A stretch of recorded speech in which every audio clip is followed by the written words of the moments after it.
We're going to talk about some NBA free agency winners. Coming in at number 5, my man Udonis Haslam signed another 1-year deal with the Miami Heat to play his 19th season for the team. This guy doesn't even play. He just shows up and brings some positivity, brings that veteran presence to this team that kind of like what Jared Dudley does for the Lakers. You know, he gets the bench warm, he rubs shoulders, he brings water and Gatorade to the stars, and he just keeps the positivity and focus up. Udonis Haslam, you're one of the best vets in the league. You're absolutely amazing for this Miami Heat culture and this Miami Heat organization. And Pat Riley obviously appreciates what you bring to the table to bring you back. Get your bag, stay in the league, do your thing. And I hope this Miami Heat team, who look fucking great, I hope they could do something this next season. Coming in at number 4 is my man Steph Curry. He's on his Warriors team. Clay's coming back. He's not going anywhere. Bay Area to the day this man dies. He signs a 4-year, $215 million contract. His second $200+ million contract. The only player to ever do that in the history of basketball, and it is well-deserved. Steph Curry, you are a game changer, game wrecker, and you could obviously change the results of a win and a loss by yourself. Now you have a healthy team, hopefully. Knock on wood. Hopefully coming into next season, you have a healthy team and this Golden State Warriors team could compete. I feel like the league is better when the Splash Bros are doing their thing and that Warriors team is competing. If you're a basketball fan, you can't hate the Warriors. They're so fun. They're so likable. And you got the bag, bro. Congratulations. Do your thing. You deserve it. And I cannot wait to see your encore next season. Coming in at number 3, a team that I just mentioned before, the Miami Heat. They signed Kyle Lowry, 3 years, $90 million.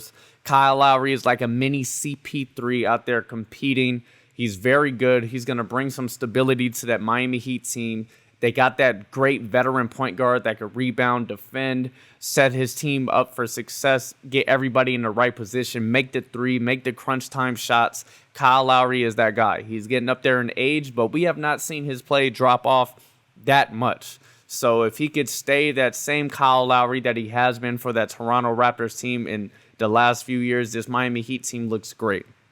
They bring in Kyle Lowry to run that point, but then they got Jimmy Butler at the 2. They got Bam as the big guy. They re-signed Duncan Robinson to a nice little fat contract. That dude is an absolute sniper. They got Tyler Hero coming off the bench.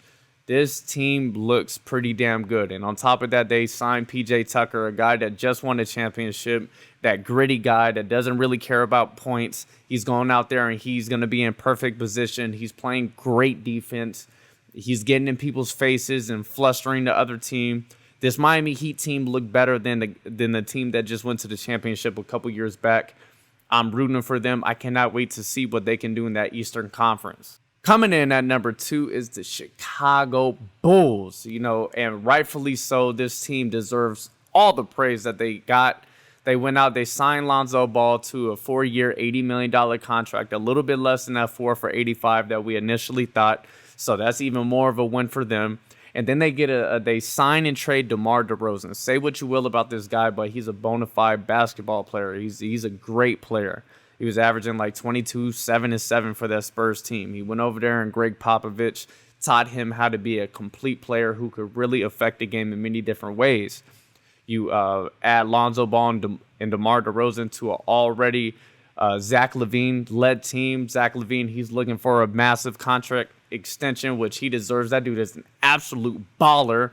And then they got Nikola Vucevic at center. That dude is so underrated, one of the best centers in the league. And then they get out and they sign Alex Caruso, ex-Laker, to bring some stability to that bench. A guy that's going to, make the three, be in the right place at the right time always, and he plays absolutely incredible defense. This Chicago Bulls team is on the up and up. They're trending in the right direction, and they're looking to make some noise in that Eastern Conference. This team is going to be great. They're must-watch. Imagine Lonzo Ball on a fast break with DeMar DeRozan and Zach LaVine, and he's throwing lobs. It's going to be absolutely fun. And the number one winners of free agency this offseason is the Los Angeles Lakers. They make a trade for Russell Westbrook. Say what you will about how he's going to fit next to Bron and AD, but all I know is that Russell Westbrook, the modern-day Oscar Robertson, This dude is absolutely phenomenal. He's still uber athletic. He competes harder than probably anybody else in the league. He goes 100 miles an hour at all times. And this dude has a chip on his shoulder. He hasn't won a championship. He's played next to some of the all-time greats, James Harden, Kevin Durant, Paul George, Bradley Beal, and now going to be LeBron James and Anthony Davis. This guy is hungry. He's in his hometown. He has that stability of knowing his whereabouts and being ultimately comfortable. And he's playing next to LeBron James and Anthony Davis. Are you serious? You put these three guys together, and they're going to be unstoppable. Now, the Lakers go out. Rob Pelinka makes that trade, and the fans just give him so much shit. So much heat comes to this Lakers team.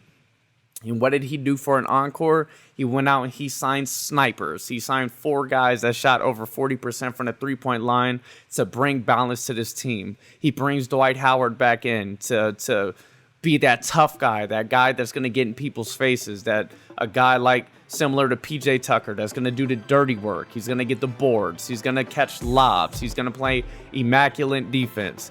You have Marc Gasol, who's still on the team, who could stretch the floor as a 5, bring the other team's big guy out of the paint and let LeBron and Russell Westbrook operate in there and do his thing. This Lakers team looked absolutely stacked, and barring injury, I think they're going to absolutely steamroll all the other teams in the league, and it's not even close. And because of that, Lakers, you are the #1 winners of NBA free agency. Max out.